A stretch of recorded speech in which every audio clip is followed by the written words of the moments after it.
എന്താ പറയാനുള്ളത്? എന്താ ചോദ്യം?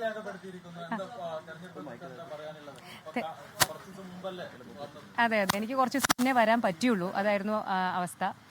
എന്തായാലും ഇപ്രാവശ്യം പാലക്കാടിലെ ഇലക്ഷൻ എന്ന് പറയുന്നത് ഇതുവരെ കേരളം കാണാത്തൊരു ഇലക്ഷനാണ്. അന്ന് എനിക്കും നിങ്ങൾക്കും ഒക്കെ അറിയുന്ന പോലെ അതേ ഒരു ഉത്കണ്ഠ എനിക്കും ഉണ്ട്. എന്തായാലും 23-ാം തീയതി നമുക്കറിയാലോ. ഈ സൗമ്യയുടെ വോട്ട് പോലും കള്ളവോട്ടെന്നാണ് പ്രതിപക്ഷ നേതാവ് പറഞ്ഞത്. വോട്ട് രേഖപ്പെടുത്തി കഴിഞ്ഞു. ഞാനിതിന്റെ കാര്യങ്ങളെല്ലാം വളരെ വിശദമായി നമ്മൾ ചർച്ച ചെയ്തതായിരുന്നു. പ്രസ് മീറ്റ് വിളിച്ച് തന്നെ. സരിനിൽ എനിക്ക് പ്രതീക്ഷയുണ്ട്. അത് തന്നെയാ പറയുന്നത്. എനിക്കുള്ള പ്രതീക്ഷ, സരിനെ ഒരു വ്യക്തി എന്നുള്ള രീതിയിൽ എനിക്ക് ഉള്ള പ്രതീക്ഷ തന്നെ ഇവിടെയുള്ള വോട്ടർമാർക്കും ഉണ്ടാക്കിയെടുക്കാൻ സാധിച്ചു എന്ന് തന്നെയാണ് ഞങ്ങൾ വിശ്വസിക്കുന്നത്. അതുകൊണ്ട് തന്നെ നല്ല ശുഭപ്രതീക്ഷയാണ്.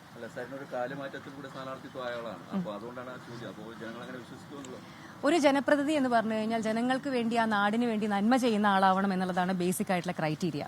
അത് സരിൻ 100% സാറ്റിസ്ഫൈ ചെയ്യുന്ന ഒരാളാണെന്നുള്ള പൂർണ്ണ ഉത്തമ വിശ്വാസം ഒരു പങ്കാളി എന്നുള്ള രീതിയിലും സരിന്റെ ഏറ്റവും അടുത്തൊരു സുഹൃത്ത് എന്നുള്ള രീതിയിലും എനിക്കുണ്ട്. അതേ വിശ്വാസം തന്നെ ഇവിടുത്തെ വോട്ടർമാർക്കും ഉണ്ടാവുമെന്ന് തന്നെയാണ് എന്റെ പ്രതീക്ഷ.